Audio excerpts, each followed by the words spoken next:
Do you want to get us started? There we go. Well, welcome everyone. Good afternoon. My name is Karen Goodenough. I'm Executive Director at NASW Minnesota, the National Association of Social Workers, Minnesota chapter, and it is awesome to have so many social workers in the room who are thinking about potentially someday, maybe soon, maybe later, running for office. So as a chapter, we have been committed for decades actually to supporting social workers who are running for and in office. And we absolutely believe that we need the voice of social workers in many more elected offices throughout our state and our nation. But we're going to focus on our purview at the chapter, which is Minnesota. So local and statewide elected offices. And I believe really strongly, folks, that the more social workers we have in office, the more we're going to get done about the things that we care about, period. I also believe, and our board believes, that social workers are absolutely some of the best people to be elected officials. We listen really well. We have really fantastic people skills.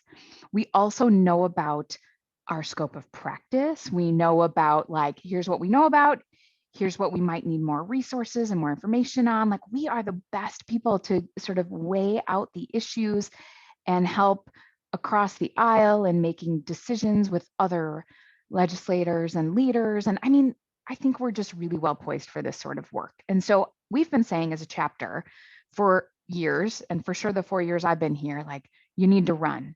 And we say it over and over again. We know that statistically, social workers and everybody needs to hear it many, many times, that you need to run for office. Okay, so I'm going to say to everyone in our audience today, we need you to run for office at some point.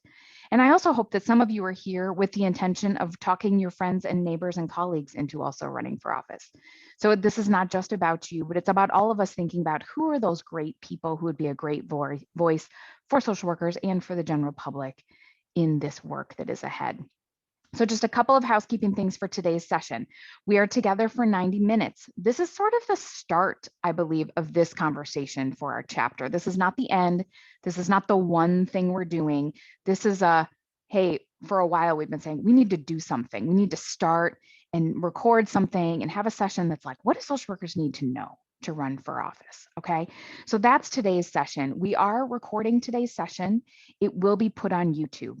And we've had some internal discussion here just recently about, how accessible do we make all of our content about running for office? There are a lot of groups you'll notice out there who hold their content very close. They copyright it, they publish it, you only have access if you've paid a fee to come and that sort of thing. And we are intending that our content and resources related to running for office for social workers be broadly available whenever possible. We're also really aware that some of you are cautious, that you're sitting back there saying, I think I'm going to run, but I don't know that I want to tell anyone that. I don't want my boss to know, maybe. I don't want maybe my colleagues or my clients or other people to know. I'm kind of keeping it on the DL. And that's okay too. I think it is totally fine for you to be here and be just thinking. And you're not announcing anything today. You could, if you want to later, you might weigh in and be like, I am going to run next year for something. I think personally in 2024, I may run for county commissioner.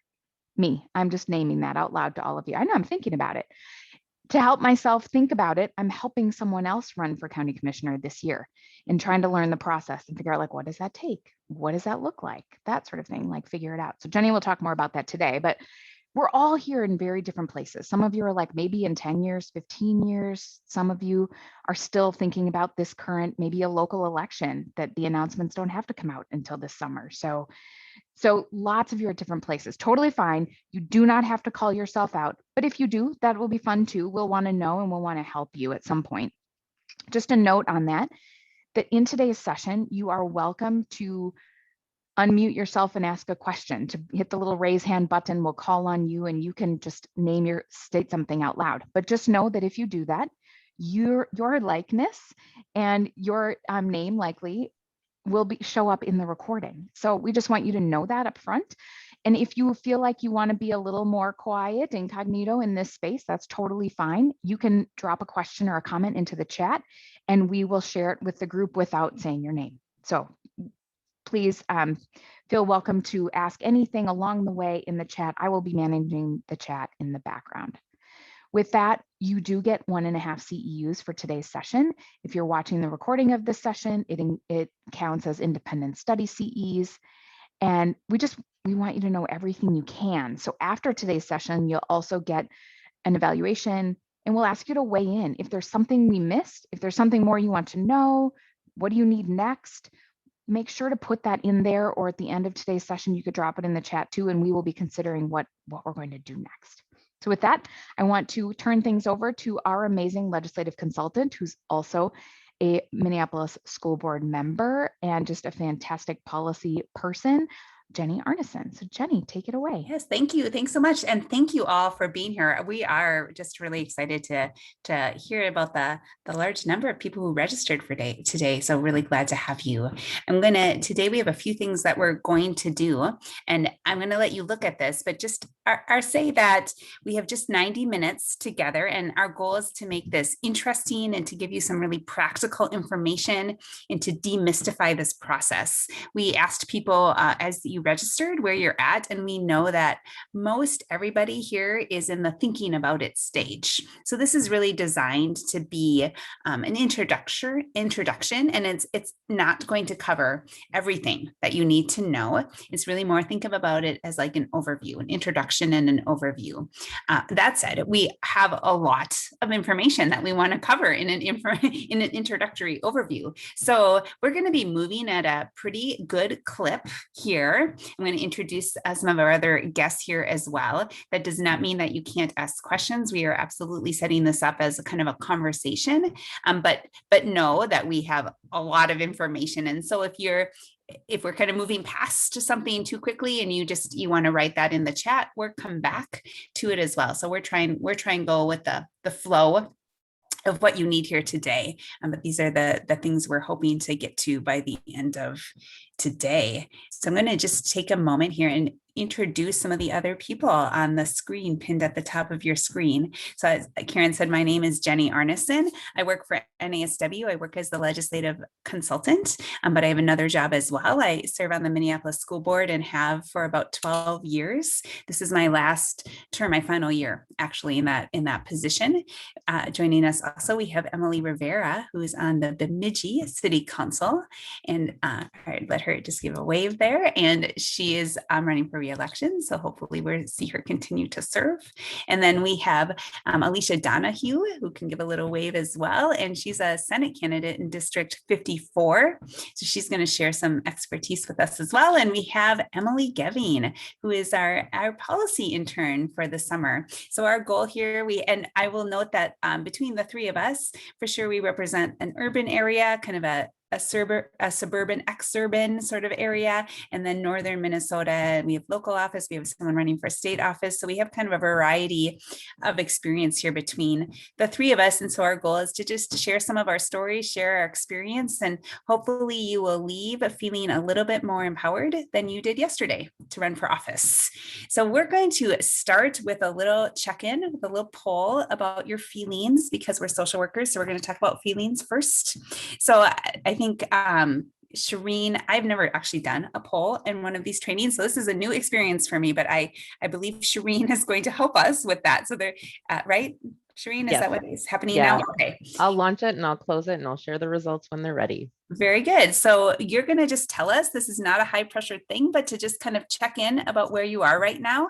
So what I want you to think about is, when you're thinking about running for office, how are you mostly feeling today? Are you excited about the change you can influence? Are you a little confused about where you want to start? Are you feeling overwhelmed, thinking about all the logistical stuff you'd need to implement? Are you concerned that maybe you're not qualified? Are you worried that you won't be liked, or you maybe won't win? Or is it maybe some combination of everything? So just take a minute to see where people are at.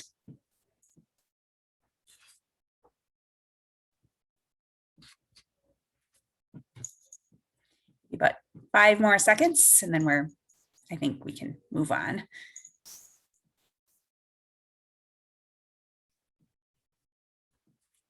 All right, so that's not too surprising, but people are not shockingly, are in a lot of different places with their feelings right now. That's why we're here. All right. All right, so we're going to move on to why run for office. So Emily Geving, our intern, created these next. It's a little confusing. We only have 4 people, and 2 of them are named Emily, so that's a little confusing today. But she created our next slides, and so I'm going to have her share this content, and then I know that the rest of us, the other 3 of us, or for sure 2 of us, will have some comments on this. So I'll progress the slides for you, Emily. All right. Well, hello everyone. This is our presentation. So being involved in politics really does align with our social work values. I've highlighted a couple here: social justice, the dignity and worth of every person, and integrity. Essentially, when we see injustice, it is our responsibility as social workers to combat it. And one really effective way that we can do so is stepping into the political arena. It is so crucial that we represent our clients well and that we represent their best interests. And we are natural advocates, we're natural connectors, negotiators, and we really do have all of the skills that we need, whether or not we believe it. All right. And so the theme of our presentation today is essentially that you are enough. You really do belong here. There are so many talents that you possess.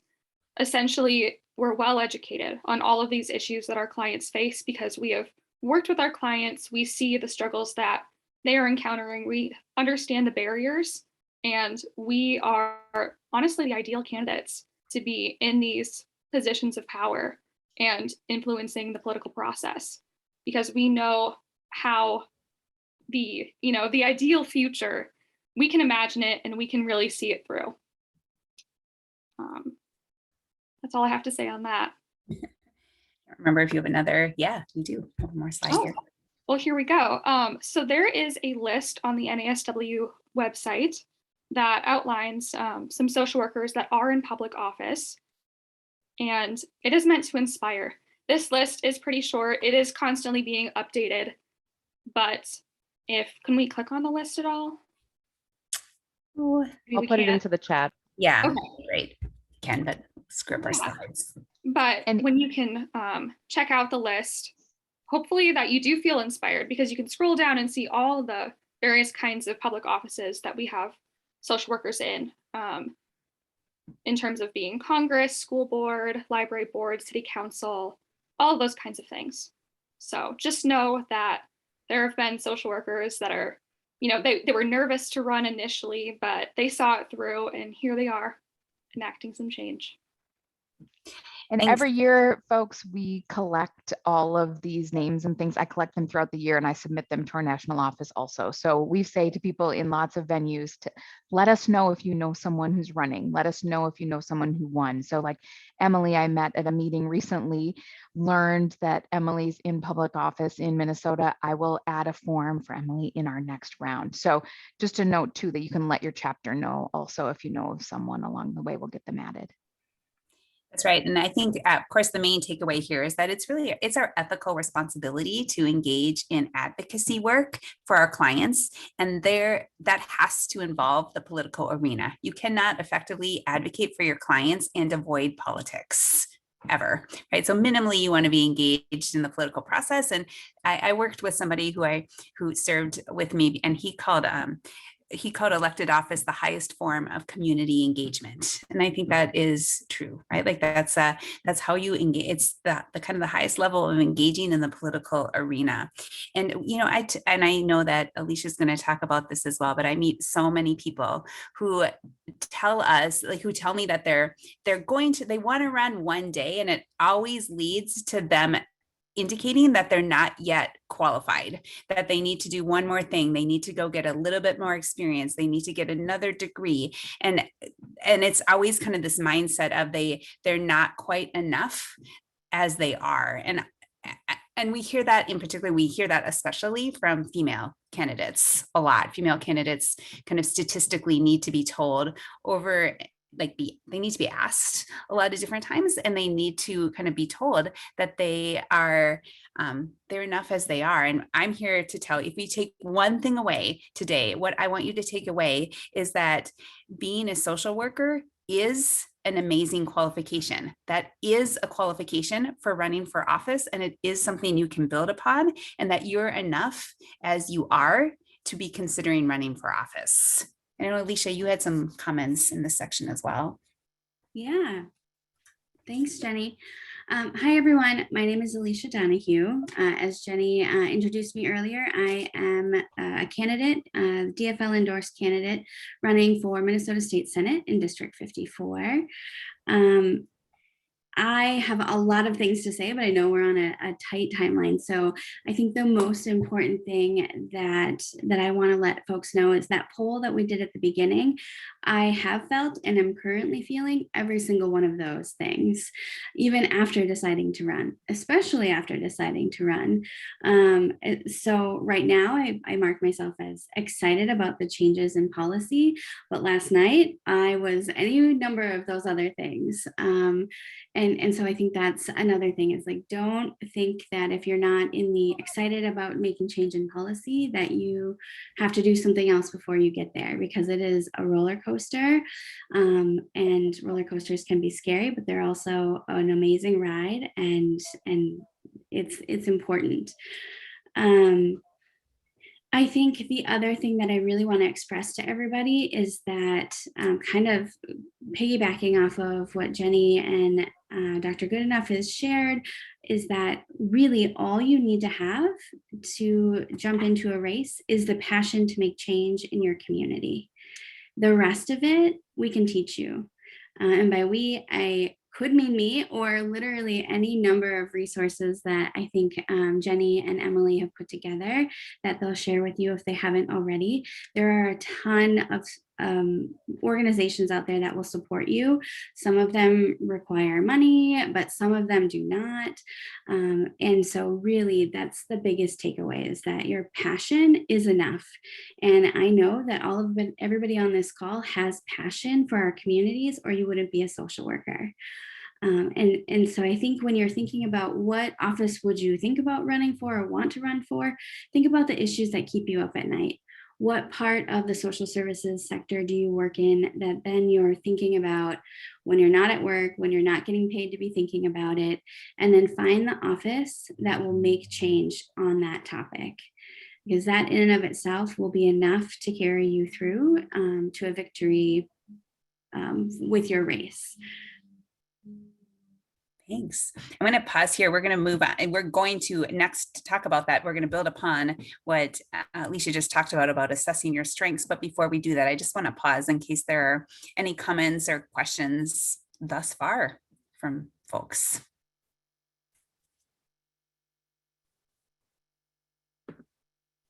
All right, so we're going to move on to assessing your strengths and interests. So now you know, everybody hopefully in this room has told themselves, at least silently, some self-affirmation statements about how you are enough to run. So now we're going to start digging in just a little bit deeper about good fits once you've kind of established.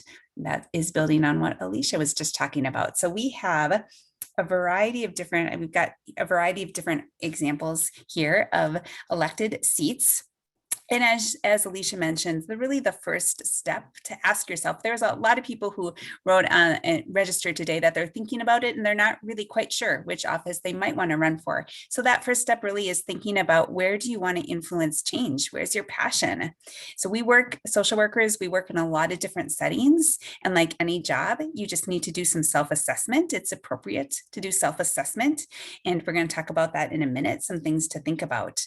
But before we move on to that, I do want to just point out, so you might be looking at this list and you might have already discounted some seats because you thought they're too big and they're not possible for you. And so I want to make a note about that. So one, I want to point out that the state representative seat, the House districts, are oftentimes smaller than local seats. So I'm a local school board rep, and I will tell you my state representative has far fewer constituents than I have, right? So her target audience that she needs to focus in is much smaller than me as a school board representative. So consider that.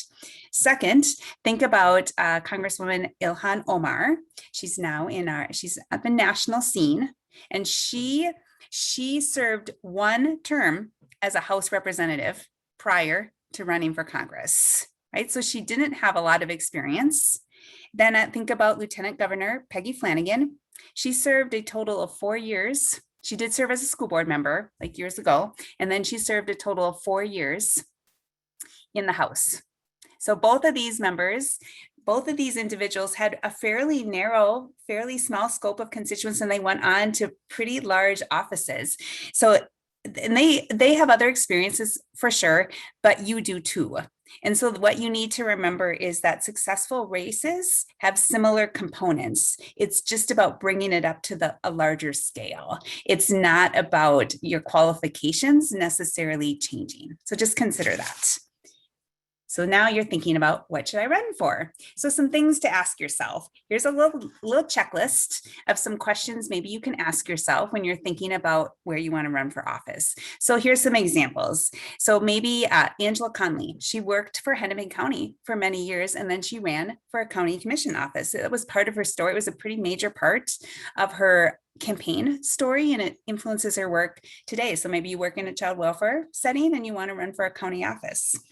A note on, there's some rules and some laws. So if you're a school social worker, you cannot serve on a school board in a district where you work. That is a state law. So consider that. Make sure and of course you need to live in the area that you run. I think we all know that. Another consideration is, and I'm sorry to tell you this, but public service pays very poorly. Unless you're a county commissioner, that actually is a pretty good job usually. But Depends on where you live. Depends on where you live. It does Yes. depend on where you live, and that's They're not the same. Some local offices are volunteer positions. And many of them are the House of Representatives, that state house. It's organized as part-time. And so yet most of those people serving in volunteer positions, or what's supposed to be on paper part-time positions, including me, will tell you that they are demanding jobs, and they're not the same as another volunteer gig. They are not the same that you bring your work home with you. And it is, you do need to think about your capacity and where that might inform where you want to serve.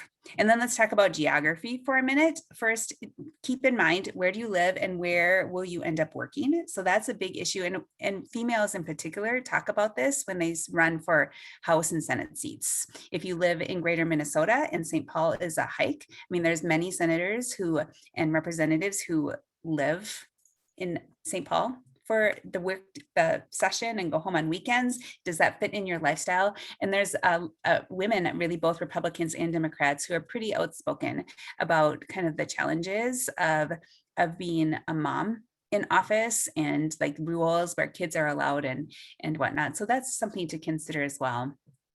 I also want to talk a little bit about where you live, and if you live in maybe an area where your personal values don't align with the dominant position that shows up in the polls, and if that should be consideration when you run. And I know Alicia has a story about that.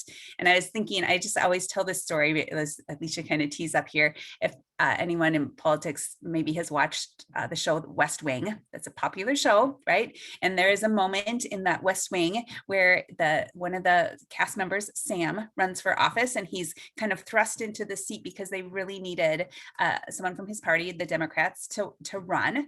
And it was he was not favored, right? Like they really needed a person to do this, and he ran with all his heart, and he did, he was feeling momentum, he was feeling support, and election day came, and one of his advisors, his campaign team, which we're going to talk about, this is why you need a campaign team, basically kind of broke him the news that he was not going to win, right? And they kind of ended with, but that's okay.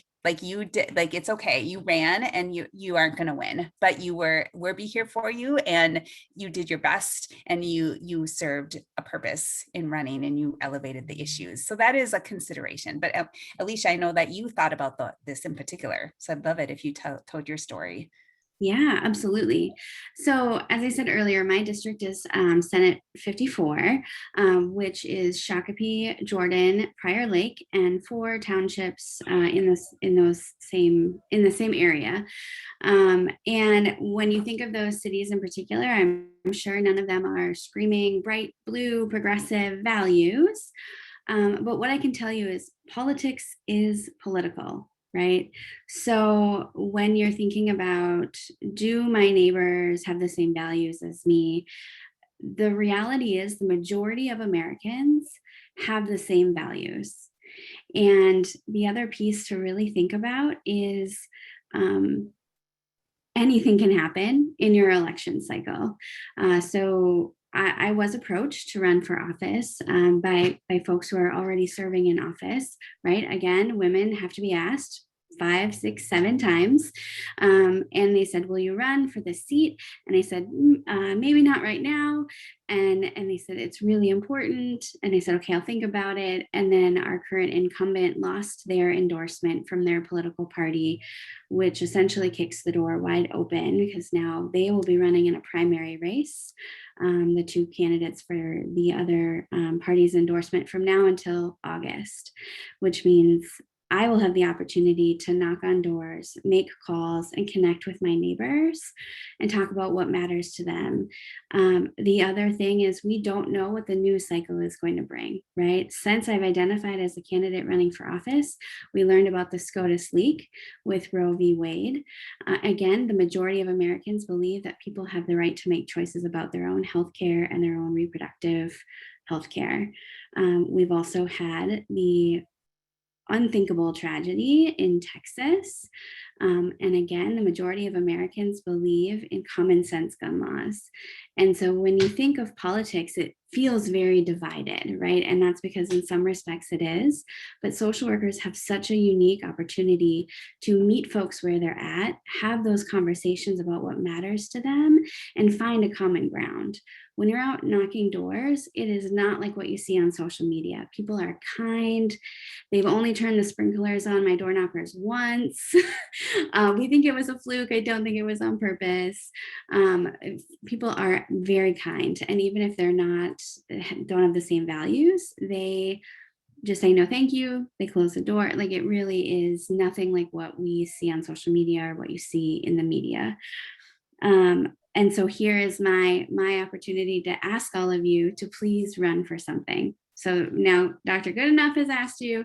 I think Jenny, maybe you mentioned it, and now I have asked you. And again, circling back to your passion is the driving factor here.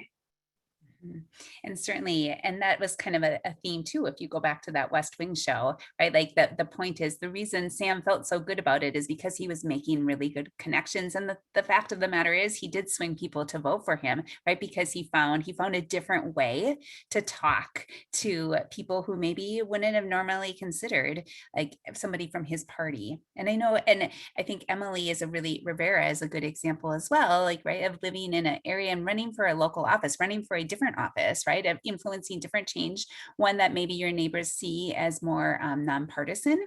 County commissioner is definitely considered generally. School board, there's a variety of more nonpartisan races if you're feeling concerned or you just kind of don't see a path forward and you want to run for something different as well. And I think the more, and we're going to talk about this very next, I'm going to pause, but we're going to next talk about what we want to do here today is help you establish a campaign that you can feel good about. Like, of course, we want to help you win, and we're going to talk about like how to kind of set yourself up to win.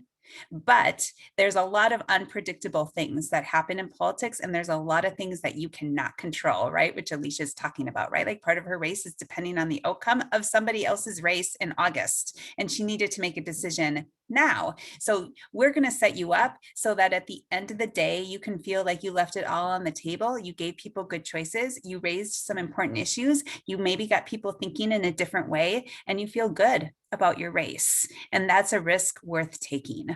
So our pause if there's additional questions or comments in this section.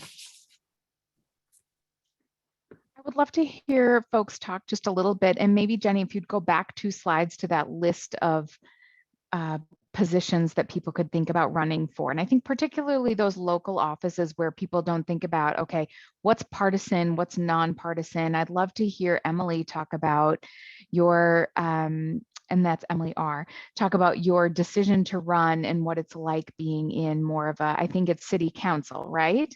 City council in Bemidji.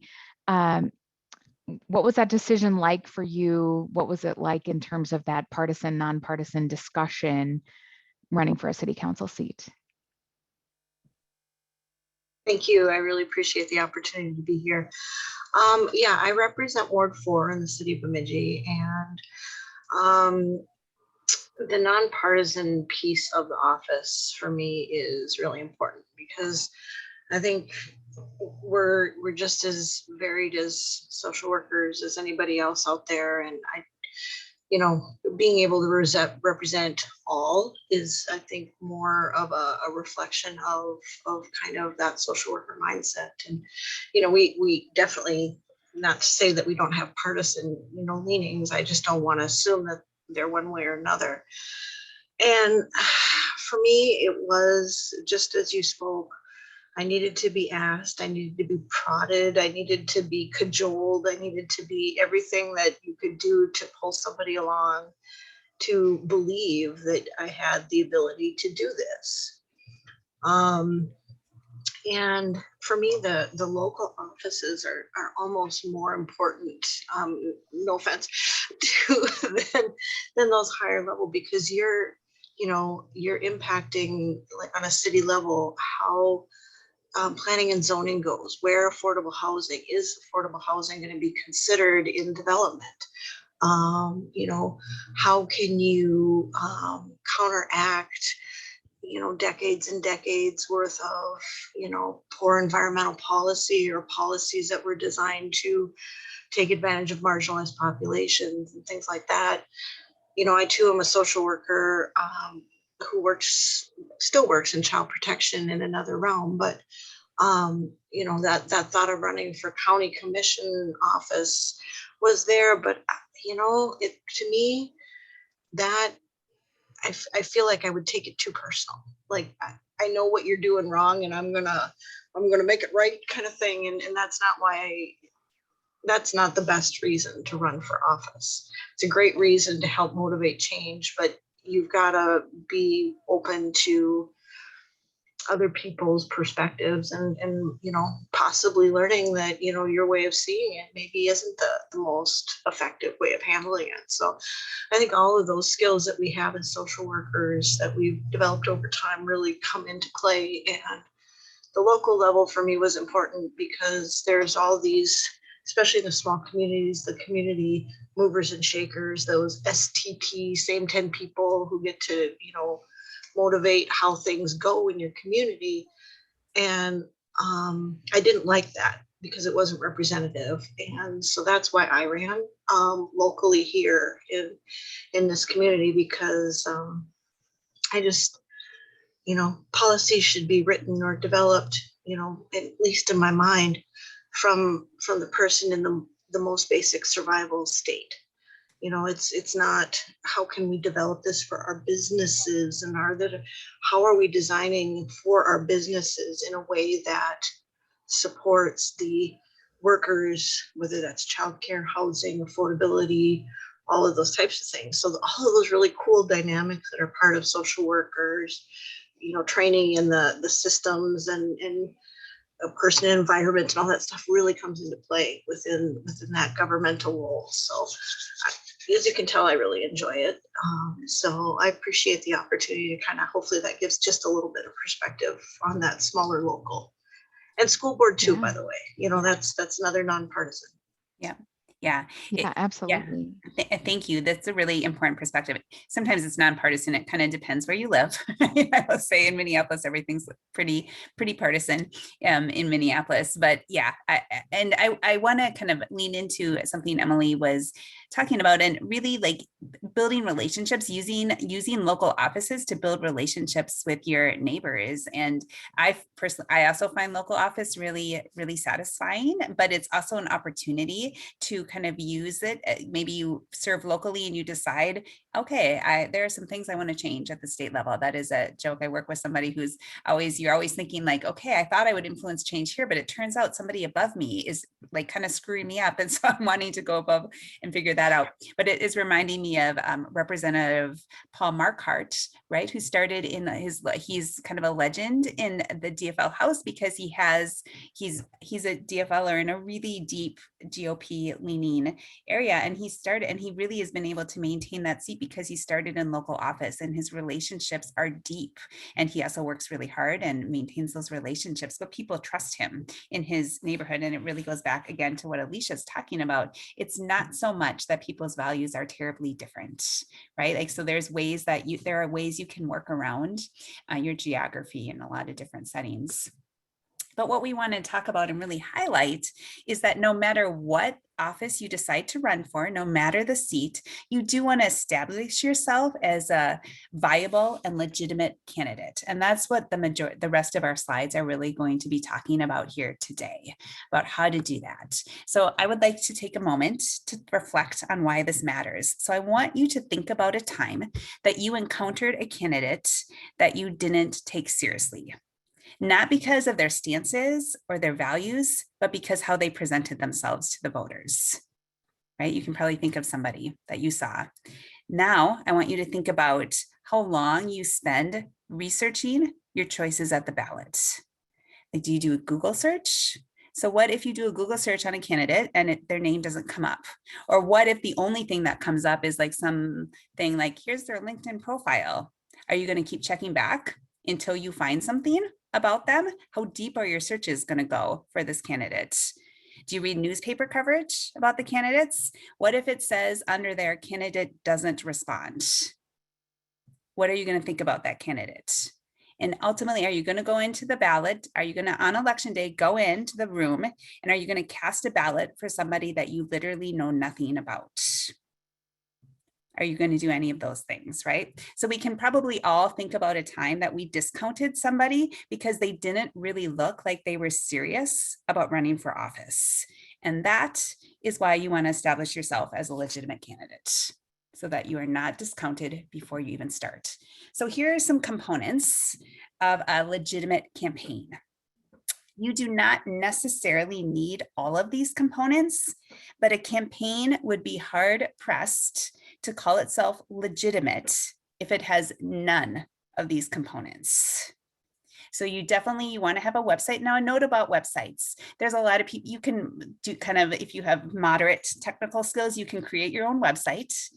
Your website needs to have content, right? And you would think that would be an obvious statement, but I will tell you there are a lot of candidates, the content, it has to be more than a picture of you, right? Like it really needs to say something about your bio, about why you're an amazing social worker, and it should talk about what you believe, and it should talk in general about what you want to do. And you know what's even better? If what you want to do aligns with the job at hand. I've seen a lot of candidates who are running for one office and they're really talking about these other things that their office is not in charge of. And I would tell you, voters notice that and they think it seems like this person doesn't know what they're running for, right? Like, so you want to be clear about that. You want to probably be on social media. Usually that you need to communicate in some way to voters, the door knocking, emails. Probably you're going to be at an event or two, you're not going to want to be writing on Post-it notes, your phone number, right? Like you want to have some literature. And generally speaking, there needs to be some sign that other people in your community are supporting you. It might show up in lawn signs. It might show up, people might be like chatting about you in social media spaces, or, you know, your neighbors or others might be saying, oh, so-and-so's running. That's exciting, right? Like those are signs of a viable campaign. Or just pause, Alicia, Emily, have I forgotten anything? No, I can't think of anything you've forgotten, but I will say, remember at the beginning when I said all you need is passion, the rest we can teach you? All of this falls under that. If you're like, I don't even know where to start with a website, or Okay, we're going to talk I'm on social media, but door knocking, what does that entail? How do I even know what doors to knock? all of those things will come.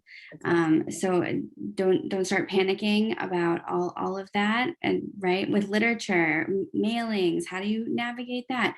There are vendors that do that. There are people that you can pay, right? All of those things, again, we can teach you. And there are lots of trainings and lots of support for candidates. But this is just kind of a high level overview. And Jenny, I think you've covered all of the things that I can think of. Yeah, and we are good. I have a question. Jen Gervais here.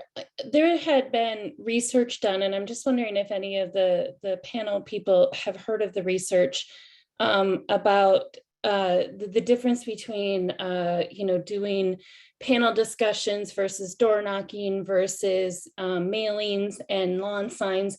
That really the thing that really gets people out to vote for you is that personal connection, that putting money into those mailings and those lawn signs, that the research has proven that those really don't get people out to vote for you. It's the personal connection.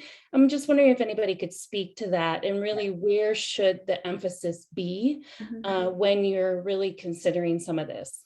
I'm going to ask you to put a pause on that, because we actually are going to talk about that in just a little bit, right? Like, so we are going to thank you that's a great question. And we are going to get to that for sure, because there is a difference, and you're talking about direct voter contact versus indirect voter contact. And we're going to get to that.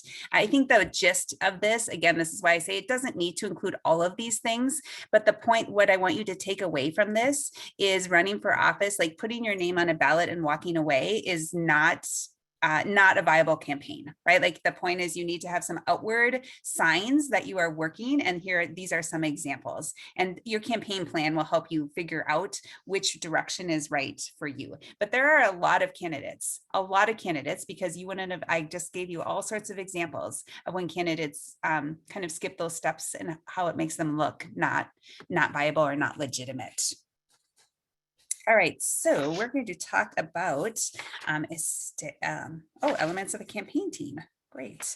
All right, so this gets to Alicia's point about you might feel overwhelmed, and there's definitely help you can do, but the point is you do not want to do all of these things by yourself is the main thing. Like that's, so we're going to talk about what makes that up. First, let's talk about a campaign manager. So every campaign should have a campaign manager, and it should not be you. It does not, that's, if you take, again, one point on the slide, it's do not manage your own campaign. And it does not mean that you can't, and there's definitely some local races where it's, you don't need a lot of support, but campaign managers, it's a broad term and it can mean a lot of things. It could be a volunteer. It could be somebody who just helps you, it could be a friend who just kind of is a person you bounce ideas off. It could be very kind of a small and informal role, or it could be a larger campaign. It could be a very competitive race, and you could have a full-time employed campaign manager. But you want to have somebody that you trust and will give you some constructive criticism, somebody that you can share your ideas with, and that they can have the freedom to say, that is not a good idea, and I don't think you should spend time on that. Right? And you cannot be offended by that. Or that's a great idea, and also I don't think you should do that because you should really be doing something else. So somebody to share ideas with. They do need to have some time and ability. I worked with a candidate who had a campaign manager and then said, only they're having a baby this week. So then they were not actually available. So I would tell you that's not your campaign manager. If they're not available for phone calls or any sort of time, that's not your campaign manager. They should have, and this is things they can learn, right? Like to Alicia's point, but they should have some willingness to learn or some past experience in implementing campaign plans. To your point, the speaker who just asked that question, that is a thing that a candidate and a campaign manager should be discussing, because it's going to vary based on your location, based on how many people you're trying to reach, and where based on all of those things, what's office you're running for. No campaign is ever identical. And that is why you need to have a campaign manager, somebody who can help you think this through. And you're just there, you need a point of contact. And this last point, so the nicest way I can say this is it's really important there is only one candidate. You are the only person who can be the candidate. Nobody else can be that for you. right? And so you need to be in a space where you can protect your time and you can protect your kind of mindset so that you are in a good space to be making voter contact, doing the things that only candidates can do. You really need you need somebody else who can be the buffer. Like you might have to be delivering bad news to a group who wants you and you aren't going to go to their event. They might be somebody, again, you're in the political arena, which is not always the kindest place. So you need somebody who's willing to be a little bit tough and willing to be an advocate for you so that it's not you. And you mostly want somebody who's going to remain calm, because sometimes politics get political and you feel frustrated, and you're going to want somebody who can be kind of a steady voice for you. Then you might also have some other campaign team members as well. Again, who is part of that depends on the size of your campaign, depends on the competitive of your race, depends on your availability. These could be volunteer or they could be paid. So usually campaigns of all size, it's a good idea to have a kitchen cabinet, we call it, which is a small group of people who are just trusted advisors, and you can just share ideas. Just people you trust. And maybe it's some people who've run for office before, maybe not. Maybe it's some social work colleagues, just people you trust. A treasurer, we're going to talk about a treasurer in a minute. And we're going to talk about maybe some communication advisors. There's a lot of writing in campaigns. And even if you are writing your own stuff, you want somebody to give you feedback, check for typos, that sort of thing. And really other people are going to say, how can I help? And again, a candidate, your time is precious, and organizing logistics of volunteers is not how you should be spending your time. Larger campaigns, if you have a pretty competitive race, you might want to bring in a volunteer or somebody to pay to help you fundraise, maybe do some additional communication help, doing some data coordination, and field coordinator is what we call organizing the way you're going to reach voters, whether it's door knocking or whether it's meet and greets or whatever you're going to be doing on that. So I'm going to keep moving to expanding our base here, because this is all related, and this, I think we'll be able to circle back then to some of these questions. So the goal here is to share, the goal of any campaign is you want to share your message with as many people as possible. You want to get them excited about your campaign so they go and vote for you. Right? Like that's ultimately what your job is when you're running for office. So what we're going to talk about here is how you find those people and how you build from it. And that is where we're going to get into the question of, should you mail? Should you door knock? How should you do that? Right? So first, you want to identify your early supporters and you want to build from there.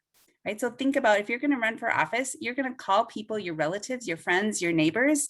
And this is a group of people who know what you're about, and they probably like you. Like that's who you're going to start with, right? And then you're going to go out and you're going to think a little bit about who is likely to be excited about your candidacy, right? So I ran for school board. So where I went to people who worked on the PTA with me, people who wanted representation, who were excited to have somebody from their school represent them on the school board, right? They were likely supporters. So in other words, this is a group of people who, you might call low-hanging fruit, people who are already probably are going to be friendly to your campaign. And the reason you're going to start here is because it's going to build your confidence. It's going to get some momentum going. It's going to be the group of people. We just talked about all those campaign roles that could be volunteer. It's going to be where you're going to find your people to help you fill some campaign roles. Maybe they're joining your kitchen cabinet, or maybe they're say, yeah, I can proofread some written work for you. It's going to be a group of people that you're going to go back to over and over. The people on this slide are going to be what we call your core supporters. That's where you're going to start. Then what you're going to do is you're going to start talking to voters from there. And that goes again into the research. So there's indirect ways you can talk to voters, and there's direct ways you can talk to voters. Door knocking and phone banking and texting, emails, one-to-one conversations are all direct ways. Lawn signs, that's an indirect way. Websites, dropping literature, mailing, those are all indirect ways. There are reasons you will do the indirect ways. There's reasons you do both, but of course, directly talking to people is always more effective than indirectly talking to people. And most successful campaigns have some combination of both, right? Like you cannot only run an indirect campaign. I would agree. That is not statistically likely going to result into a victory. let's see. I'm just seeing if I have any other notes here. Yeah.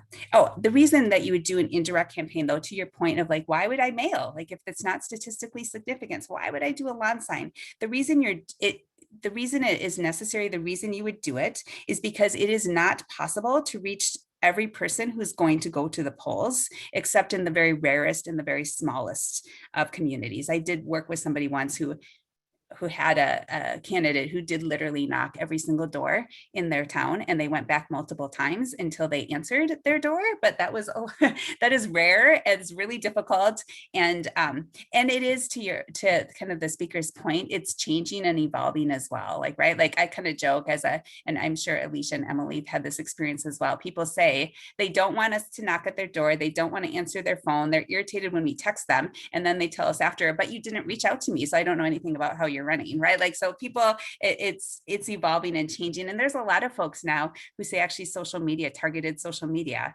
is really is more effective than door knocking. And so they put money into that campaign, into that direction as well. So it will vary. Alicia, it looks like you have a comment in this area. Yeah, so I just did some math, which as social workers, right, I know we shy away from. But to sort of speak to Jenny's point, of course, door knocking is the most important. And Jen, your question about, direct versus indirect. I mean, it's absolutely true that those personal connections are the most important thing. And so door knocking is the number one thing that they are asking of candidates. Mailers really are only going to get about 1%. Anytime you send a mailer, that's how many folks are going to be persuaded to vote for you. And mailers are expensive. In a Senate race, one round of mailers, so it's targeting, 20,000 folks or so, is going to cost you $5,000 to $8,000. So, but the reason why a campaign needs to have both is, and here's where the math comes in. In my district, there are 90,000 approximately, because the census and redistricting has changed things, but there are approximately 90,000 folks. And door knocking, when you sort of cut turf, as they call it, to sort of door knock, you can do about 40 doors in 2 hours. So to knock every single door and reach every single voter in my district, I would have to, for 24 hours straight, do that 187 times, right? It would take 187 full days to knock every door in my district. And even with the most support and the most volunteers, that's just not feasible in a race. And I will tell you, door knocking is also the very hardest thing to get for volunteers. It really is, it's anxiety inducing. And so folks really kind of shy away from that. So that's the purpose between both the direct and indirect contact. I want to also talk about playing to your strengths here as well. And I know Emily Rivera has some comments on this as well. So the point is, we've kind of alluded to this now a couple of different times. Campaigns, there's no one campaign plan that works, and there's a lot of variables, including the race you're running for. But a consideration is also your own strengths and where you want to adapt. You can lean into one area more than others. A lot of candidates will usually have a clear preference, whether they like to phone bank, whether they prefer the phone or the doors. I personally like the doors more than the phone, but a lot of other people, like I worked with a candidate who had a lot of anxiety about dogs, and it really got in the way of her ability to door knock. So she pretty much exclusively phone called, and that's okay. So there are ways you can adapt and you should take into considerations, but the point is you're going to need to do some version of both or get some other surrogates in doing some version of both. And I know Emily, I think Emily, you had some comments around this, some stories around this. Yeah, I'll just real briefly, if you'll give me 1 second.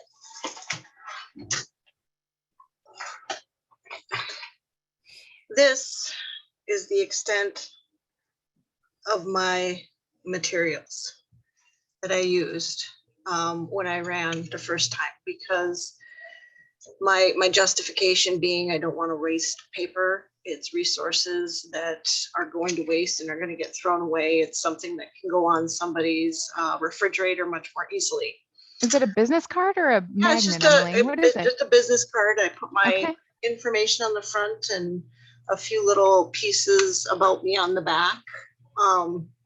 Not real great for people who have sight issues. I get that, but you know, as I was door knocking and things like that, it was just real easy to just leave it right in the door. It wasn't, you know, it wasn't a ton, and it's just something to consider, you know, because it's very much targeted to where you're at. You know, I was committed to not raising funds, doing it all on my own, not having all of these things, these campaign managers, because I wanted, we've got some people in our community who like to spend big money on a real small local race. And so my goal was to spend underneath the cap that's required for the level of campaign finance reports, and to not raise any money. So I didn't have to do that, because honestly, it was just too overwhelming at the time. And I was like, all these things.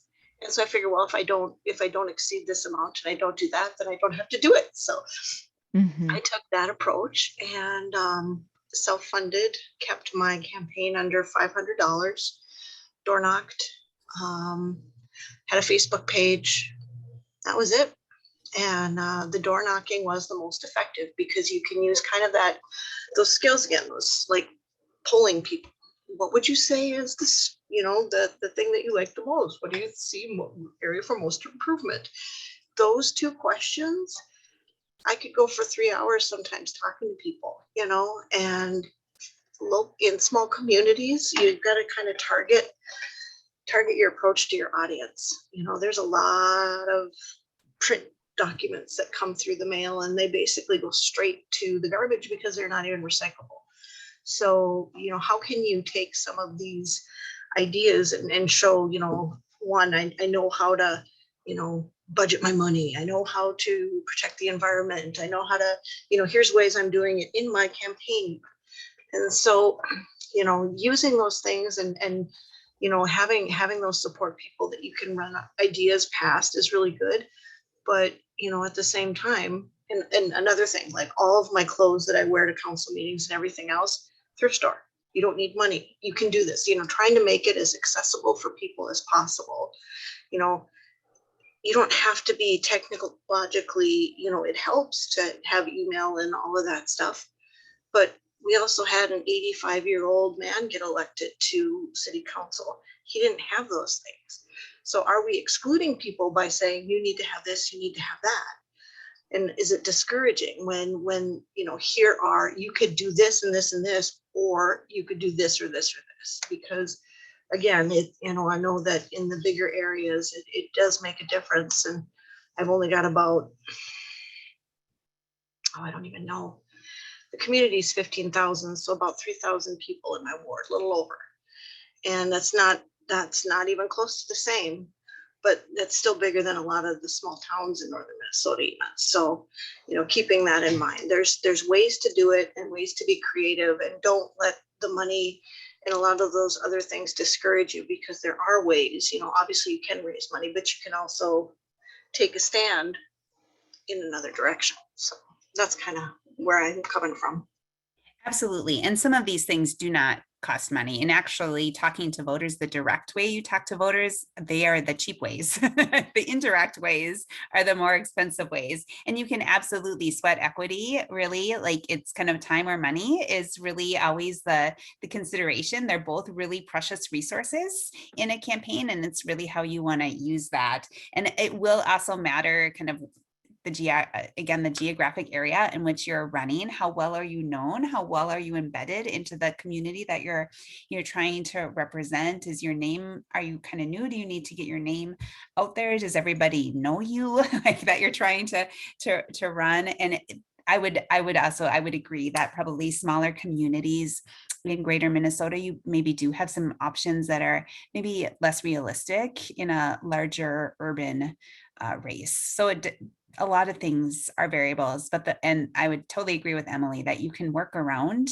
them for sure. You shouldn't run. And we're going to talk about money we are going to talk about money. So that actually shouldn't stop you as well. But I do want to just make a quick note about endorsements. I want to talk about them for a minute. And, you know, we have a half an hour left. So we're going to move along here quickly, but I want to talk about them and just to point out that they are useful for all the different reasons that they are listed here on the slide. And endorsements kind of to your right, there's all sorts of different endorsements that again will vary depending on your community.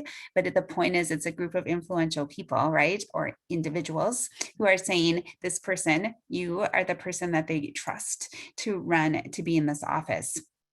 But yet the thing I want you to remember about this slide, similar theme that Emily's just talking about, it isn't critical. What I want you to know is that seeking endorsement is generally a time-consuming activity for candidates. So consider that. And second, it does not define your worth as a candidate. So these are political endorsements. And so by nature, they are political, which means they are often based on relationships or other factors that have nothing to do with your viability or your skills that you will offer in the position. And I know Alicia has a comment here about that as well. Yeah, absolutely. I think, I mean, I could talk for days about endorsements. They are extremely time consuming. There's usually a questionnaire and then there's a screening, you know, conversation. Most of them are Zoom right now, thanks to COVID. But it does take a lot of time. I will say also, to speak to what Jenny had said earlier, some of the benefits to them is that with those voters who are not going to do a ton of research, they might get an email from an organization that they really value. Moms Demand Action is a great one. And if they say, I endorse this candidate, that might be enough for that one individual. And so there is benefit to them, but endorsements are political because politics is political. And that includes party politics as well. There's a whole endorsement process for races that have party lines. But again, some of it is who you know and the organizing that you do in your community. In my race in particular, right, for our current incumbent, who is a Republican, has been in that seat for several terms. And this last, a few months ago, lost his party endorsement because another candidate ran and organized in her community to get the endorsement. And so know that endorsements are political in nature and also should not define whether or not you're going to run. Goes back to passion. If you're passionate about running, run, and the rest will work itself out, because running means winning in a lot of different ways, not just winning on a ballot in November. Mm-hmm. That's right. Yeah. And keep in mind, again, the reason I don't want you to take it personal is definitely go through the process, build the relationships. This will be part of your campaign plan. This is why you want to bring on a campaign manager who's willing to do some learning for you and some question asking for you. And this is why you want to bring in someone to help you with writing, because there are a lot of questionnaires and you're going to want some assistance, and some of them are really similar. So you're going to want some help with formatting and that sort of thing, because it is a time consuming process. But these oftentimes organizations, they are recruiting their own candidates. So they maybe have made some promises that you know nothing about, right? Like, and so sometimes you might go, and sometimes with unions, they want to go with their members, right? And so they might not even screen you, and it can feel really personal, right? So I'm just wanting you to kind of know that endorsements can be useful, but they're not everything, and you can work around them. That said, we're going to talk a little bit about how as social workers, you have somebody in your corner who does have a relationship with you, and you do have an edge up, and that will be our Social Work Association. And Emily put together this slide, so I'm going to let you highlight some work of our PACE committee. Well, sure. So technically right now I am an NASW Minnesota intern for the PACE committee, and PACE is our political action committee. And what I am doing right now is working with PACE to formulate questionnaires, send them out to candidates, and kind of gauge who we think would be the best fit for our endorsement. And as Jenny and Alicia were talking about on the previous slide, they are very selective. typically only one candidate per race can be endorsed, even if there are so many fantastic candidates. It can be a really tough selection process. And again, do not take it personally. If you don't get endorsed, it still means that you can still be a wonderful candidate. That being said, PACE specifically, because it is for social workers, it's created by social workers for social workers. We want to uplift social work candidates. So if you are a social worker, if you are running, please reach out to PACE, reach out to Dr. Goodenough, and we would love to work with you because we want to see our profession uplifted and our voices represented. And so if you are endorsed by PACE, you can be eligible for financial contributions. You will be advertised in our newsletter on our website, and your name will be released to social workers within our state. As well, sometimes we will attract NASW members and social workers to volunteer for your campaign. And so we are definitely trying to be in your corner, and we want to support you as much as possible. Very good. And PACE does, in general, they focus on state races, but I know they make an exception, particularly for social workers running for local offices as well. So all levels, talk to us. Shireen's going to put in the chat the email for PACE. Thank you. Without the exclamation point, just a note, but that's the email address for PACE in general going forward. You can also let Shireen or I know at the office if you're running. PACE is the political action for candidate election, and it's for all of NASW. So when people join NASW, you'll see there's a little PACE checkoff when you pay your dues. It's an additional amount of money you would have to give specifically for PACE work, for this endorsement work. Half of those dollars stay at our national office to support national candidates. Half of them come to each chapter based on how many members we have who gave. And we can use those for state or local elections in whatever way our PACE committee decides. So my other sales pitch on that is if any of you interested in running are interested in the endorsement process and learning more through considering candidates for election, you could still join our PACE committee for this year and help us decide who we're going to endorse. And that way you'll get to read all these endorsement questionnaires that people have completed and how we think about candidates, and that would give you a whole sense of like, what would I say about what I care about and that sort of thing. So another way to kind of come in and learn something about how to prepare yourself also.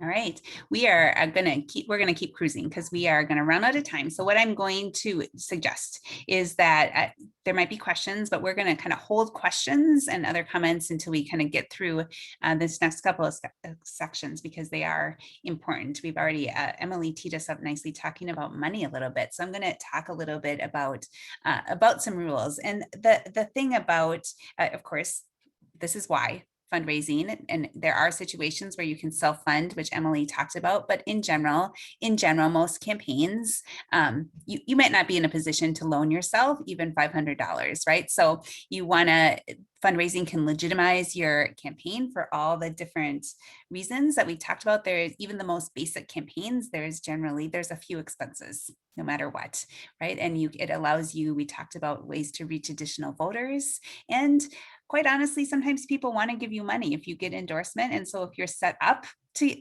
accept money, then you might find yourself, there's a reason that people put fundraise here on buttons because it works. People in fact give money without being asked sometimes just because they like you.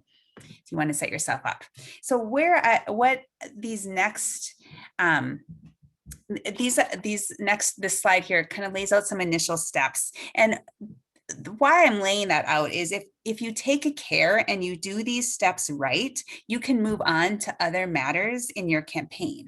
If you don't take the time to do this, it's likely going to keep drawing you back in. It's going to distract you as a candidate. And in some of the worst cases, it actually will derail your campaign, right? So we're going to talk about what a treasurer is and who that can be.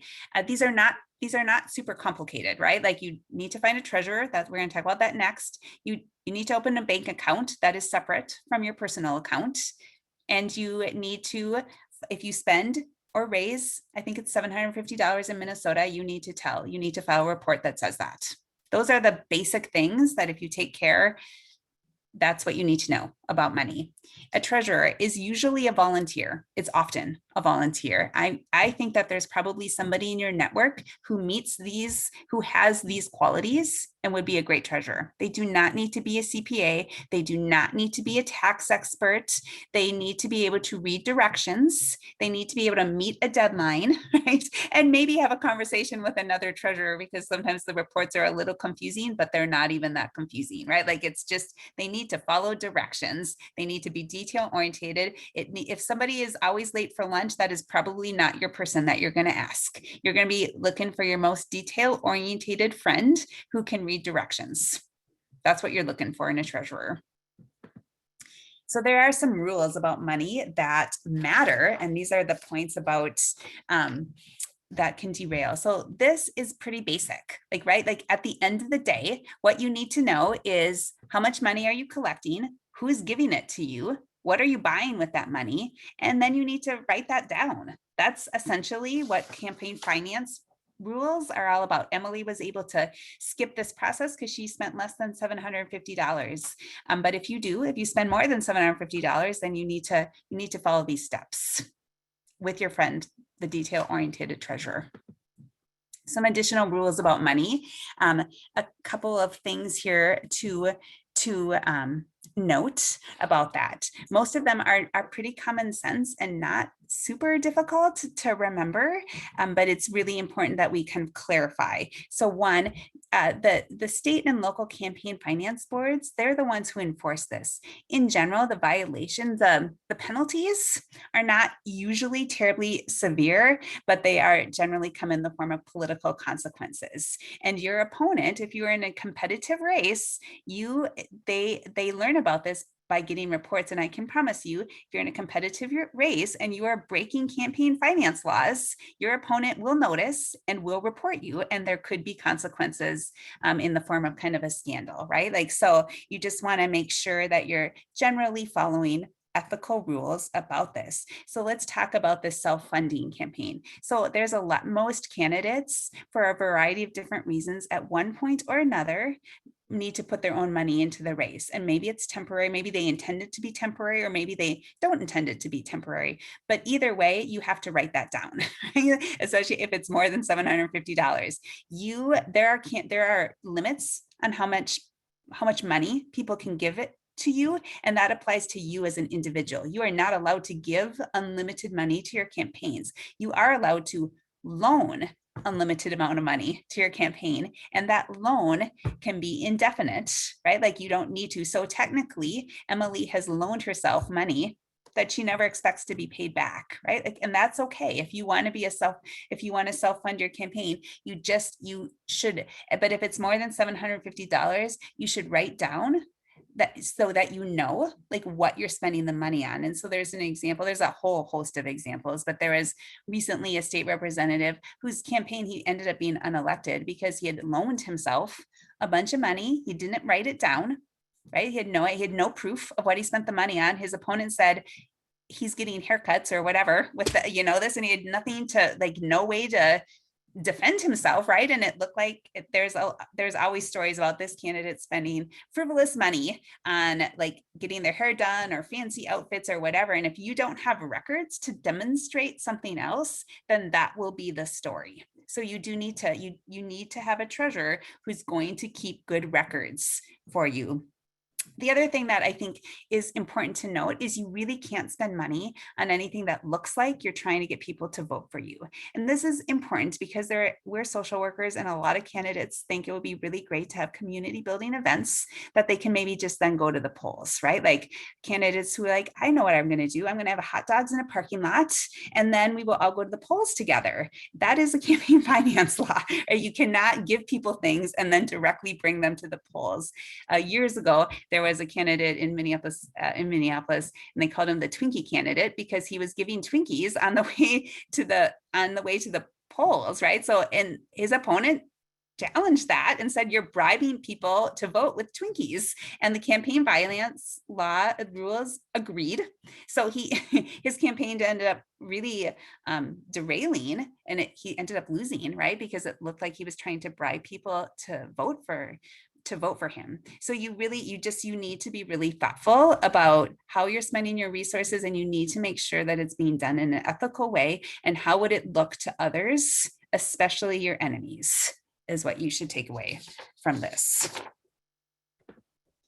All right, so now we're going to talk about this section. We're going to have time for questions. I know we will, but I want to get to this for sure. So this is about the science of winning, right? So you're ready to run, you're ready to win. So this is what we're going to talk a little bit about what that looks like, especially in a competitive race. All right, so the definition, and it's really, you are in a candidate world, you're going to start hearing about something called win numbers, right? It's an estimated number of votes that you think you need to win your race, right? So Alicia talked about all the voters that could potentially vote for her, and she's thinking about different ways to reach those voters. The win number is a necessary component to establish your campaign plan. So in short, kind of randomly talking to people about your campaign with no established plan or pattern rarely results in winning, right? Like, it can work, it's possible. And certainly I'm not going to say in many small communities where you really are successful ultimately in talking to everybody or talking to a majority in a more organic way. That is absolutely, you can definitely go about it with a less formalized campaign plan. But if you're in a competitive race, or if you're in an area where you are not naturally going to talk to 50% plus one of the voters, you probably want to establish a campaign plan, and you probably want to give some thought to what that win number is, if nothing else, to know what it is, right? Like, so Alicia probably knows what her win number is, and she knows how many people she needs to reach, right? That's a good way to start your campaign. And you can, fortunately, this isn't super complicated to find. You can find this by going to the Secretary of State website. Usually what you do to do this is you think about who ran, like, what was the race that was most similar. So if you're running for county commissioner, when was the last county commissioner race? Who else was on the ballot? Like, so if you're going to run and it's a county commissioner race and a governor is going to be on the ballot, then that's probably the race you want to look at. That will indicate, that will show you the voting trends, because I'm sure you all know this, but not even close to a majority of people vote. So there's eligible voters, and then there's the people who actually show up to vote. So that's your win number. And then you're going to kind of factor in, has demographics changed since the last election? Have there been a lot more voter registrations, housing developments? Have people moved away, come back in, whatever? And then you're going to look at what's we call down ballot trends. So in elections, the top voter, it goes in order of race. So the president is kind of the top, or in this year, the governor is going to be the top of the ballot. Then you're going to have all the other state races, and then you're going to have the Senate races, and then you're going to have the House races. And then if you're in a local race, they might even have to turn over the ballots in order to get to the local races, and the judges are always at the bottom. And it's statistically proven that people kind of drop off as they go down the ballot to fill it out. And so a lot of people go in and they're like, I'm only interested in the governor. I'm going to fill out that race, and I'm not going to cast a ballot for everybody else. So if you're running a local race, your voter, your number might be smaller than somebody who's running for a state office. All right, and then I'm not going to talk about it, but I will point out that at least in some places we have ranked choice voting, and that's entirely different than a primary election or a general election. And we aren't really going to talk about that, but that should factor in to your plan as well. So yeah, so we're gonna keep going on these slides, and then we're gonna come back here for questions, because there are a lot of campaigns this season, a lot of campaigns. Everybody is up for election, and so a really good way to consider, and Karen made mention of that as well, is to practice by perhaps volunteering for a campaign. And so Emily has some ideas on how you can do that. Well, sure. We talked about what I have in the first line, like door knocking, fundraising, organizing events, that kind of thing. But what I also wanted to highlight is that if you have other skills that are not specific to your skills as a social worker, you can absolutely volunteer those. For example, if you have a high social media presence, or if you understand how to market yourself on social media, you can offer those skills to your candidate.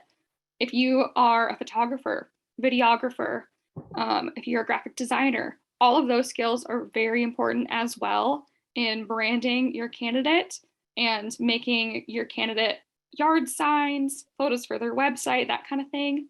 If you're great with technology, you can be the troubleshooter for any problems they have when they set up their website, that kind of thing. If you're a strong writer, you can write the different sections on their website or their mailings, leaflets, anything like that.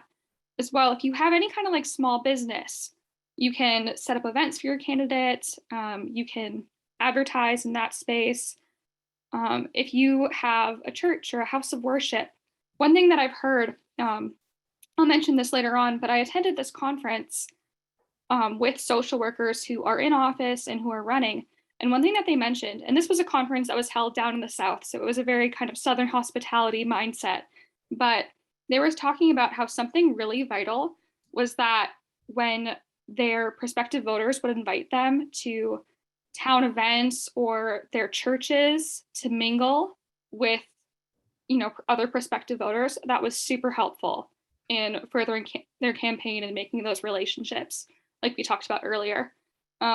Anytime you can, if you can post your candidate on social media and advertise that way, that's super beneficial. Even if you don't really think that you have such a big following, you do have friends and family who live near you or like-minded people who live near you who could also support this candidate. So that's super helpful too. If you don't know what to offer, ask the candidate what they need or ask their volunteer coordinator, and I'm sure that they'll be able to point you in a helpful direction. You can donate if you are able, and not candidate specific necessarily, but you can work the polls. That can be very helpful. You can register people to vote. But essentially, my point here is that getting involved in these kinds of ways, these kinds of maybe like roundabout seeming ways, can build your network of like-minded, passionate people who you may one day support if they choose to run, or who may one day support you if you choose to run. So it's just good to build those relationships and have people in your corner. And just a quick note that there are campaign finance rules about businesses and donating, including in-kind donations. So as a business owner, do not donate. You cannot donate to a campaign. We're gonna, because we're so short on time, I'm just gonna note that Emily also has a nice slide here, which we're gonna share the slides with you on how to empower your clients to be political. This all applies to your clients as well. So we have that. And then Emily has some resources for us that we're gonna just highlight. And then we're gonna move to questions and comments. Any comments from Alicia and Emily as well? Absolutely. So I'll talk very briefly about these, and these are also on the resource sheet that you will all get soon if you haven't gotten it yet. But essentially, there is this conference that I learned existed this spring when I was invited to attend. It is called the Campaign School for Social Workers. It is put on by the University of Connecticut's Nancy A. Humphreys Institute for Political Social Work, which is wonderful. I was very happy to learn that it exists and it's an option, because many master's level programs do tend to focus on like clinical or micro work, but it's a fantastic school that I will be looking into in the future. But essentially, it was run by social workers for social workers. It featured social work candidates, social workers who are currently in public office, and it also had meetings with, we met with a political strategist who basically gave us like all of the tools to run for office. So very similar to what we're doing here, but it was a 2-day conference. I went to the version that was in North Carolina, but they do host it in Connecticut every year, as well as in a couple different universities. So information on the 2022 conference will be out soon, but I know that the Connecticut hosting of it will be February 24th through 25th. So I highly encourage you to look into that conference if this topic interests you further.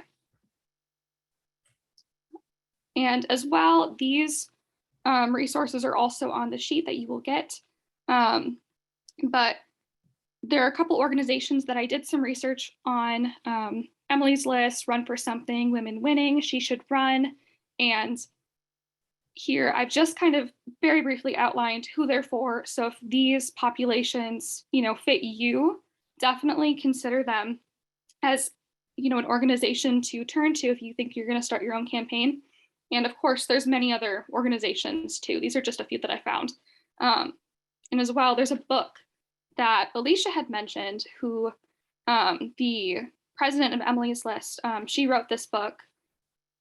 So if Alicia has any quick thoughts on that she'd like to share. Otherwise, do you have any thoughts on it? No. Okay. Well, this works out well, though. This is kind of that is where this. I'll open it up if Alicia or Emily have any kind of closing comments, but also if other people have questions, we can. I personally will be here beyond the 1:30, so you can always hang out if you want to talk off the recording or whatever, or if we run out of time. This concludes our slides. The whole Alicia, Emily, any final comments before we turn to some questions from the audience? I'd love to just hear from the audience. Great. Folks, go ahead and chime in if you have questions. I think we've actually answered everything that's come in thus far, both to me directly and to the full group. One person had asked about ways to support other social workers running for office. And so you covered a bit about sort of generally how to help any candidate. I think in terms of looking for candidates in your area, everyone for statewide races has now gone through the process of submitting their application to and Alicia, you could probably talk about this better than I can. Like, you've had to submit your paperwork, you've had to pull out of the race if you decided not to run. So we now know who our candidates are, right? Where should people go, Alicia? That's a great question. I think once PACE has their endorsed candidates, that is a great way. Too. Yeah. There is the Secretary of State's website. That's where you can find all of the candidates based off what race they have. Otherwise, it's about finding folks that have common values as you do. If you live in a district that is safe, right, like in the inner cities, generally those campaigns are pretty secure. The majority of the work is on the endorsement process for the political party, and then it's kind of a, it's not an uphill battle. So I would say look at races that are further out away from the cities. That's my own bias, of course, living in sort of a more suburban area, bordering on that rural area. Those are the folks who have shared values with you that are going to need your support the most, with all of those ways that Emily talked about. Awesome. Add to Emily's point of, we kind of glossed over that slide, but empowering your clients. Again, voter turnout is very low, and these races, it's usually about the candidate who can turn out people in a higher rate than others. So that's another way to kind of assist, is there's a lot of opportunity, and living in an urban area in a pretty safe district where there's actually people running unopposed as well, there is kind of a philosophy of making sure that the poll turnout is really, really high to kind of overcompensate maybe for some other parts of the state as well. So depends on where your energy you want to put. And I would say anyone, I know you all are talking about safe, so let's be cautious about using words like safe. Safety means a lot of different things, different people. What you're talking about is races where you feel like the current candidate in office is pretty safe. They are going to get elected again, very likely, in the place that they're in. Okay. Or certainly because they are the only person on the ballot. Or they're the only one on the ballot. Yes, I think that's a good point too. I think in many parts in greater Minnesota in particular, so I live up in northern Minnesota, I'm very active in our county DFL group, and I was amazed moving up here that we don't have candidates running, that we had to twist arms of people to say, please run, please, like to find a candidate. Now they're running and they are starting from scratch. Like, they're literally people who signed their paperwork within the last couple of weeks at the deadline and are back on that slide of, you need a website, you need a logo, you need a list, you need they're like crash coursing themselves into all of this. And so there are absolutely races across the state, some social workers running, some, lots of non-social workers running also, who need help. So I think in the ideal world, you'd be able to find a candidate in your area where you are a constituent and you can help them. That, in my mind, is like the most beautiful, because then when they win, they know you and you know them, and they listen to you and you listen to them. And it's like this whole cool thing. That's like our ideal world. But there are also people across the state who just simply need help also. So if you want to, you live in a place where everyone's safe, like these people are going to win, the only person on the ballot, that sort of thing, there's absolutely races that could use your help. You can always reach out to me. I'd be happy to connect you up with a candidate that could use your help. As Alicia said, as soon as Emily and our PACE team are through the process of figuring out who our endorsements are, we will have a whole list of people that NASW is saying, we absolutely are supporting these folks and we hope you will too. And you could then jump in to help those folks also. Just a note to Karen, just like the need to kind of twist people's arms, that's not really limited to any geographic area. Or just say that in general, so we have 47 retiring legislators this year. Obviously the kind of deadline to file has passed, but speaking as someone in office, kind of everybody I talk to in office, it is challenging. We have a shortage of leaders just at all levels. So that's another reason you should consider to run, but it is always challenging. I will also, and so therefore kind of people starting from scratch or filing one day and needing to organize their campaign the next is happening everywhere. And certainly we talked about kind of local races as well. It's much harder for them to get attention. And so if you're passionate about a local issue or that's a office that interests you, you should consider looking at the local races as well, because they usually have very little capacity and not a lot of attention on their race. So they're struggling to get help. I'm seeing lots of thanks in the chat, things directly to me that are very simple things I'm just responding to. I don't see any big picture questions at this moment from our audience. So with that, I'd like to say it's 1:32. Thank you to all of the social workers in our audience today who took 90 minutes to start thinking about running for office. Now, for at least probably the fourth time today, I want to say, please consider running for office now or sometime in the future. With that, we will stop our recording. And we will wait around a few minutes to answer any other questions from people in the audience who wanted to spend just a little more time with us also. So thanks to our presenters for being with us today, Emily and Alicia and Jenny and our Emily, intern Emily, for contributing all that you did from your expertise as well. Thanks so much for that.